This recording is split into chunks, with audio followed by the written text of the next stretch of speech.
Hey guys, it's Catherine from 85th and Pine, and today I'm going to be making this custom leather hat patch. And I did hand stitch it on this hat, but I'm also going to show you another design option in case you don't want to stitch it. You can glue it on your hat. So let's go ahead and get started. So first I'm going to take you through the design process of the hat patch that I created, and I'm going to show you a couple of different hat patches on here through Inkscape, and you can do something similar or whatever you want to do. But this one on the left hand side right here, it does not have any stitch holes, as you can see. And that is the patch that is meant to be glued to the hat if you want to glue it with some fabric glue or something similar, leather adhesive, stuff like that. But this patch is the one that I ended up doing, and I will show you once I get that all done and stitched. But I ended up making stitch holes for that, so I'll show you how to do that as well. So first we'll do the one on the left hand side here. So I went to the nounproject.com and selected a hexagon shape, and then I just downloaded it. You can do PNG or SVG. I just downloaded it, saved to my computer, and then I uploaded it through Inkscape by going to File and Import, and then I'll upload it. I uploaded it through whatever folder I had it under. And that is what is here right now on the right hand side. So first I'm going to flip it around because I want the points on the top and the bottom. So I'm going to go over here and rotate. So now it's rotated for the point on top and the point on the bottom. That's how I want it. And now I'm just going to size it to the size that I want it. In this case, I ended up sizing it about 3 inches by 2.3 inches. So that's what you can do. You can put it to whatever size you want, but that's just the one that I chose. We'll just leave it like that for now. And let's go ahead and put 2.3 up here just to make it a little smaller. Okay, so now you have it resized, and you can put that inside your cut mark. I will show you how to do a cut mark as well. So this is going to be your engraved marking, but I'm going to actually just go ahead and copy and paste this. And I'm going to use this other one as my cut mark, but I'm going to first go over to the left hand side and select no fill right here, and then I'm going to go over to the red and right click set stroke, because that is the color I use for my cutting color on Glowforge. So then I'm only going to want the outer layer of this, so I'm going to go up to path and break apart, and that's going to break apart the two pieces. So I'm going to go ahead and delete the center piece because I don't need that. So now I have my cut mark, as you can see on the left hand side over here. This is what I used for that. And then I have go back to my engraved markings, and I'm going to just set that color as pink because that's the color I use for my engraving.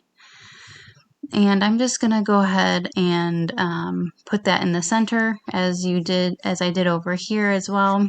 I might have to resize it a little bit just for it to fit.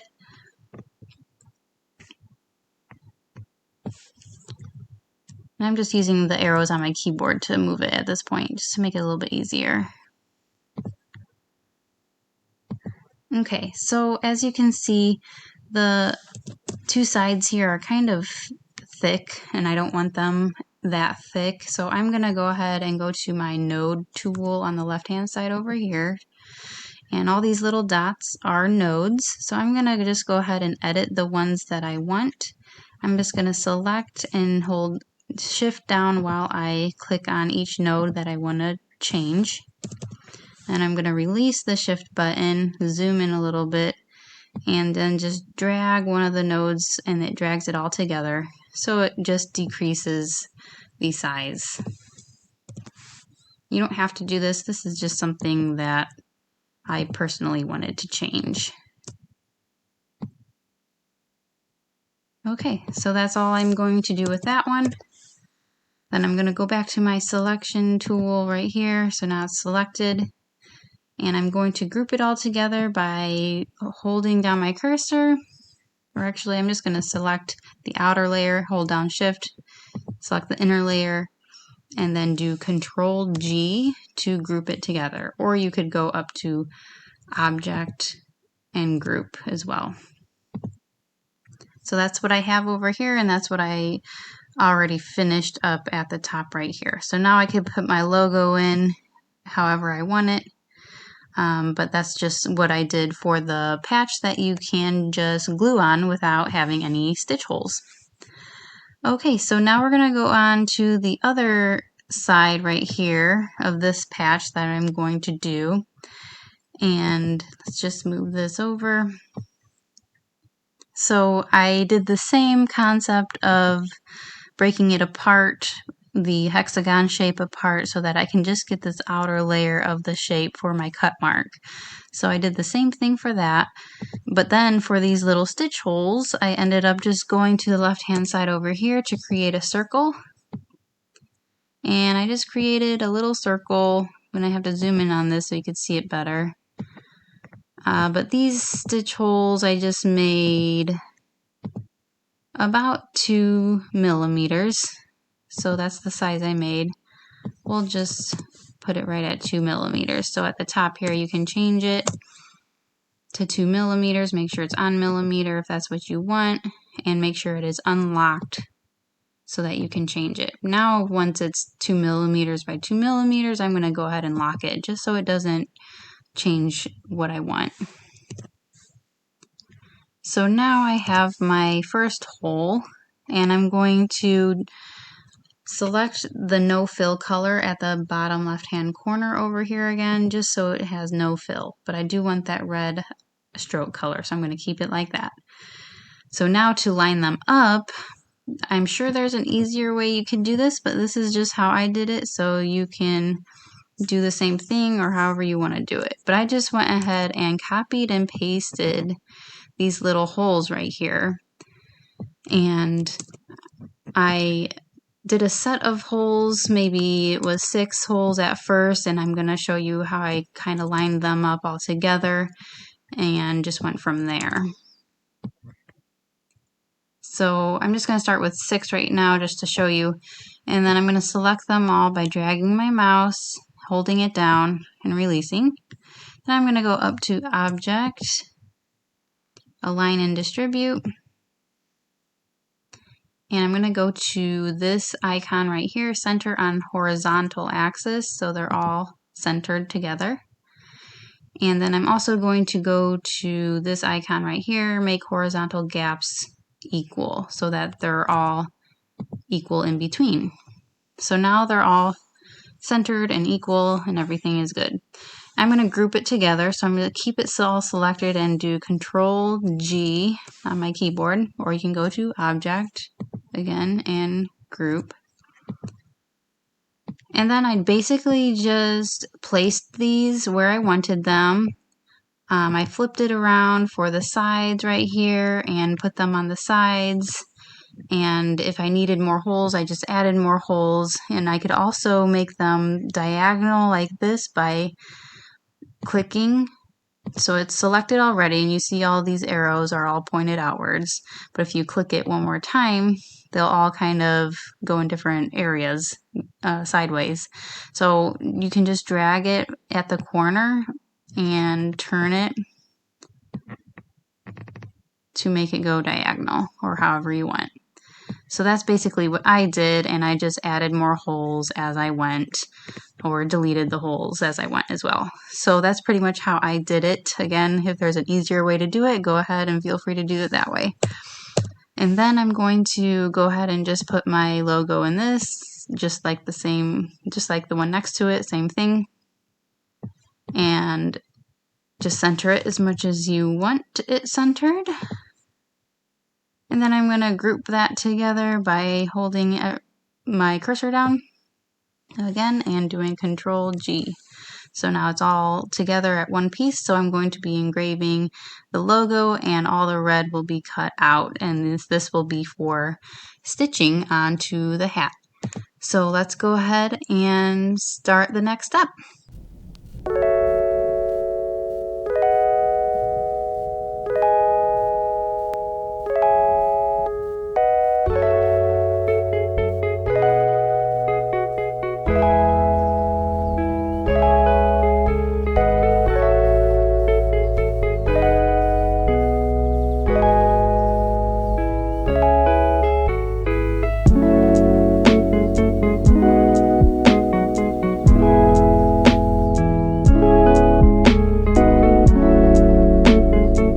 Okay, so I'm gonna go ahead and dye my patch. As you can see, I already removed the masking tape.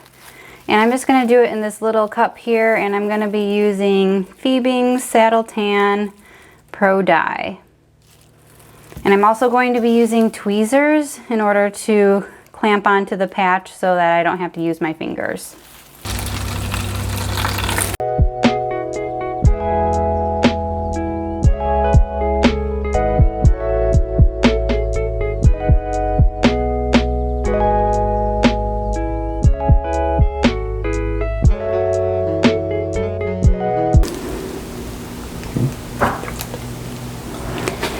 Now I'm gonna let this sit for quite a while, at least a few hours, but it's probably gonna be better just to let it sit overnight, and then we'll go to the next step. Okay, so here is the patch that I printed and dyed in the saddle tan. Now I did end up using the patch with the stitch holes instead of the one with the engraved border, because I'm gonna end up stitching this on the hat instead of gluing it. But of course, if you didn't want to use stitch holes, you can just glue it with, again, like fabric glue or a leather adhesive, and that should work just fine. But I wanted to experiment with the stitch holes, so that's what I'm going to do now. So I don't have it attached to the hat. I got this hat on Amazon. I'll link it in the description. I don't have it attached yet. I just have it centered where I want it, and I went ahead and put some tape on there just to hold it down as I start to stitch it, just to keep it in place, and then I'll remove it as I'm stitching. So I also have this waxed thread that I got on Amazon. I'll also link that in the description too, and that's what I'll be using. So I just cut the thread to about 4 times the length of the patch, and I'm gonna put this needle on here, and I'm going to just do a basic in and out stitch throughout, so it'll be pretty easy. I'll just have to try to finagle it when I first start, just because you kind of have to guess where the hole is when you go from behind the hat. So that's what I'm going to do right now, is I'm just going to go from behind the hat, and I'm just going to basically guesstimate where that hole is, the first hole.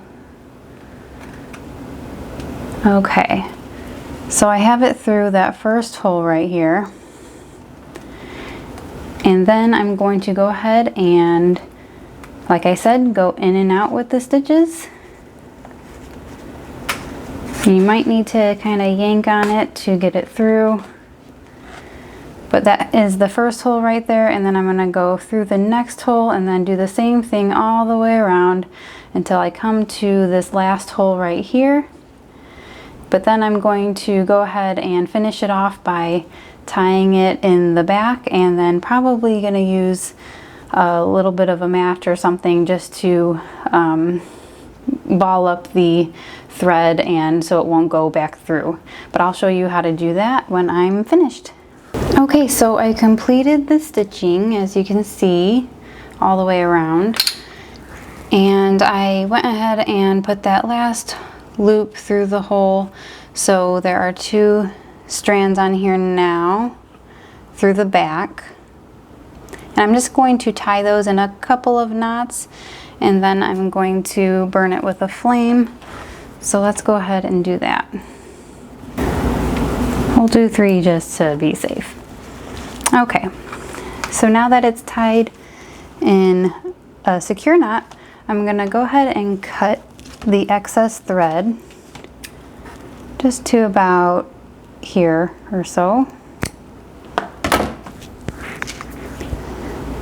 So I still have this that's hanging, but I'm gonna actually burn it with a flame here. I might cut it a little bit shorter just to be safe.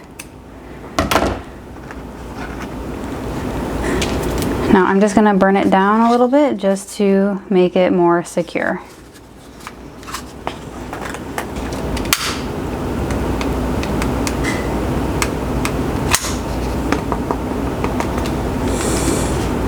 And of course, be careful with flames, and you don't have to do this part, but obviously be very careful. So that's all I did right there. So now it's shriveled up and a little bit more secure, and now I have my hat. All right, if you're interested in getting your own Glowforge and making something similar to this, please feel free to use my referral code listed in the description box below on where you can get money off. Plus I would get credits too, which mean my family truly appreciate. And if you have any questions, let me know, and thanks for watching.